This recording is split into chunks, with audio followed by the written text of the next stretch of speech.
The dead internet theory has existed for almost 10 years now. It poses a very simple hypothesis that a majority of internet activity was not humans as we would theorize, but rather the works of bots or automatically generated content in order to feed the website's algorithm to get specific results from the users who aren't bots. Said theory being made in response to the rise of bot activity regarding the most recent United States presidential election. But for the most part, it was laughed off at the time because there's no way that could be true, right? It's just a silly conspiracy theory that has no basis in reality. However, a mere 9 years later, we get a report stating that 51% of all activity on the internet is bots, with companies openly talking about using bots to boost their sites and disguise themselves as real people. Others claiming that these tools can be used to replace real human relationships and openly advertising it, all the while forcibly including these tools as mandatory features on the sites moving forward, while others have used those tools to make slop content on video streaming sites to try and replace real human-made content, with it possibly being used all the way up to the most prominent media conglomerates imaginable, which of course opens a ton of questions regarding it. Was this avoidable? Why would people choose to do this? What does this mean for humanity moving forward? And most importantly, is the dead internet theory real now? Let's go point by point. Was this all avoidable?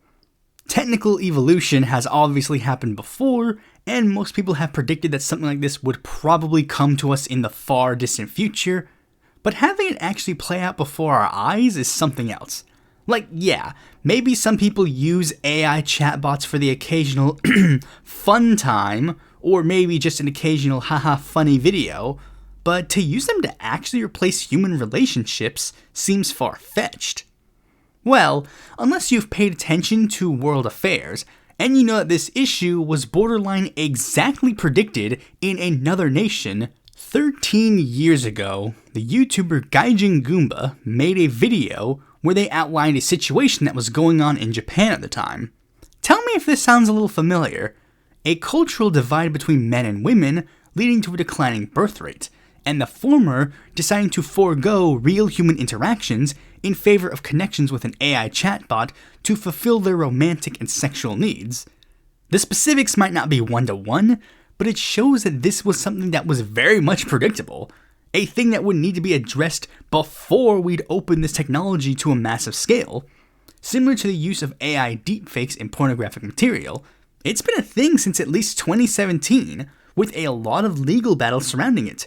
Now we have AI companies openly tout that you can edit photos to do sexual explicit acts by simply uploading it to their database. Now you may be wondering, why did I go to this specific element of AI generated content before going into any of the others? Well, because it's the one that had the most obvious historical precedent that we could go off of, the one with the most obvious predictions that could have been made without going abstract and hypothetical. And also to deny that this isn't a big use for artificial intelligence is just laughable. Sadly, most technological evolution does revolve around this, because, let's be real, it is a very prominent thing on a lot of people's mind. A vast supermajority of the world is not asexual, so naturally this will be on some people's mind at least at one point. 3D animation on YouTube used to look like this. Now it looks like this. And the reason why it got so advanced in such short amount of time is because people wanted certain videos to be a bit more realistic. People weren't exactly that interested in VR until they discovered you could put something on those consoles. Why did VHS win the format war? Because you could get certain things on it. But also, you could argue that this use of AI could actually be used to supplant all the other uses that AI could do. For example, AI generating Rule 34 allows it to mimic and copy other people's art styles. Using AI to do ERP makes it easier to mimic human typing patterns more accurately, etc., etc. But another question that many would ask is the simple one of, Why would companies and people do this? Well, let's get the most obvious reason out of the way. It's easier for everybody. There is no dispute in that. AI is a very easy tool. As someone who's used an AI generator before, it's super easy. I literally typed out 16 words and got a song that sounds pretty good. And by putting in the simple prompt, I got a longer song, which again, didn't sound bad. Imagine that on a larger scale. Instead of hiring all these humans to do these various works, writing, producing, voicing, etc., just put a prompt in a computer with access to a database, and you can get something that some people would gladly watch. On YouTube, AI-generated content is super easy to come across, especially via YouTube Shorts. The kind of stuff that just engages with your brain for however long you need to stay on the site, and then keep scrolling. It's slightly harder to do with longer form content, but not impossible. The first inroad that I was able to see was an infiltration of the cartoon community, as shown in videos by Blooms and Ellis Mark. I acknowledge this from the perspective of a creator and a consumer. I'll be sitting there bored out of my mind, needing my brain to get some form of stimulation. So I go to YouTube Shorts, and I'm met with low-effort AI-generated voices with AI-generated images. While I usually pride myself on wanting something that pushes the envelope and does something much for even a simple concept, much like how the body yearns for healthy, nutritious, well-cooked meals, you know as much as I do, sometimes we indulge in things that are very unhealthy. It's simply human nature. And YouTube has forced unhealthy content on people many times in the past, algorithmically creating the alt-right pipeline, as well as pushing for massively inappropriate children's content via Elsagate. Because all YouTube wants you to do is stay on the site for as long as you can, so they can milk whatever ad revenue they can get out of you. A similar thing can be said about many other websites with ads. They want to keep you on the site and keep you engaged. So maybe they let on an occasional bot to engage with you and get you mad and get you to fight with them for hours and hours and hours. However, after actually knowing about some of the people who are pushing the AI content on us more in depth, I'm not entirely sure this is the primary reason for them doing it. While technology has its benefits, and over-reliance can have its drawbacks as well, as we have seen with some people being over-reliant on cell phones, social media, etc. And now we are seeing a lot of people forming an over-reliance on AI. Most threads on the app formerly known as Twitter that gain traction nowadays are usually filled with people asking the site's built-in artificial intelligence on whether or not something is true, rather than looking it up for themselves to verify, effectively making every single debate be between somebody and Grok. Or, moreover, someone and Elon Musk, as Musk has all but confirmed that he pushes Grok to espouse certain things, and whenever Grok says something that he doesn't like, he just beep boop changes it so now it does. And considering Musk is not exactly subtle about his opinions and biases, especially ones that contradict reality, he's just begun pushing his beliefs onto a bunch of young, unsuspecting boys who would become tools for him. Notice how Elon Musk hasn't exactly been talking a lot about Neuralink recently? Well, it's because Elon Musk was able to figure out a way for it to exist without needing to waste money on the chip. And it's not just Grok. Every single artificial intelligence that has been used to replace Google has this inherent bias. An example of which comes from a controversy earlier this year regarding Congresswoman Delia Ramirez. When she was invited to an event with worldwide leaders, she stated this. Porque yo soy guatemalteca con mucho orgullo, primero que soy americana. It's a seemingly inoffensive remark, unless you use ChatGPT to translate it, which gave you a completely different translation from any other translation service or anything that an actual Spanish speaker could tell you. A translation that doesn't make any sense, considering the Spanish word for before is nowhere in what she said. So how could she say this? I wonder why ChatGPT would lie about what a left-leaning member of Congress said. If you believe that these AI sites are so reliable and so well made, then this can't be a coincidence. It can't be a simple accident. This has to be by design. And there's a reason why they're doing this. Because the ill-informed are easier to control. Those who will believe the first thing that pops up on their screen without due diligence are easier to manipulate and feed into whatever they say.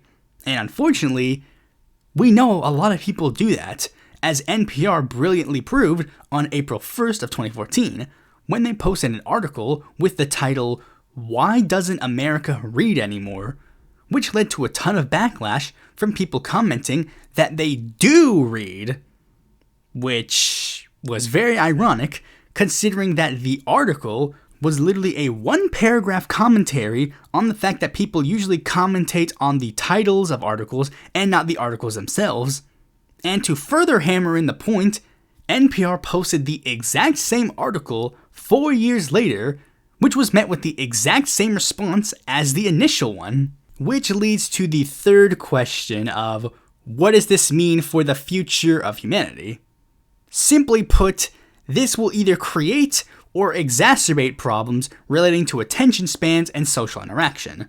Gen Z already has a statistical attention span of 8 seconds, so a lot of us need a secondary screen to focus now.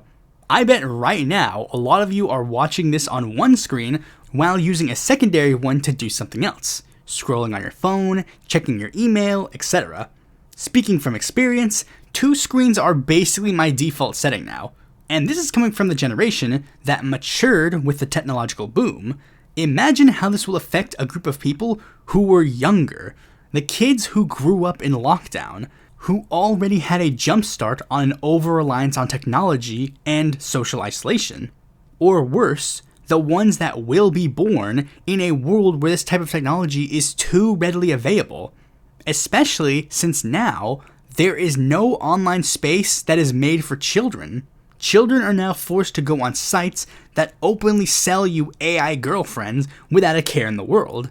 The loneliness epidemic will only become more prevalent, and the gap between the two major sexes will get wider, and they'll be inclined to turn to other ways to get their social interaction. Or even worse, people might turn to these AI chatbots to possibly go into deeper issues, not just replacing romantic partners or even friends, but maybe even going so far as to replace things like medical needs. Rather than go to the doctor, just put your symptoms into ChatGPT and they'll tell you the answer. If you're depressed, just talk to ChatGPT. Maybe they'll figure out what to do next. But like every single other form of AI or algorithm on the internet, it's simply made to keep you there. So whatever you feed it, it's just going to feed back to you. We complain about people being stuck in their own bubbles now. Just wait until we get to the point where literally we just go into AI chat rooms that just have the robots tell us exactly what we want them to hear. And of course, this begs the question, what if you're a person that very desperately needs help? You have thoughts in your mind that are just so bad that you really need some sort of professional help, and instead of that, you just turn to this AI chatbot, which will only feed you exactly what you want to hear, will justify every single thing that you claim to espouse. Well, as we've learned, unfortunately, the consequences for it can be very dire. And again, these companies know this. That's why they're openly selling these things as ways to replace human interaction. I got an ad on Google that literally showed their AI chatbot teaching a dad how to raise his own son. But it wasn't just that. It was worded in a way that made it so that the dad didn't know about his own son, but the AI chatbot did. They are selling you losing parts of your mind, you becoming weaker, you becoming pathetic. And if you don't buy it, they're just gonna force it on you anyways. But that begs the question that was poised in the title.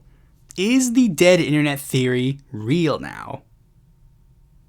Well, sad to say, I'm not necessarily sure if this question is up for debate. The real question to me is whether or not we can revive it, or will the internet just be the first casualty? Thanks for watching this video. Be sure to like, comment, share, subscribe, and click the bell to notify when a future video of mine comes out. And if you're interested in more content from me, consider supporting me on Patreon.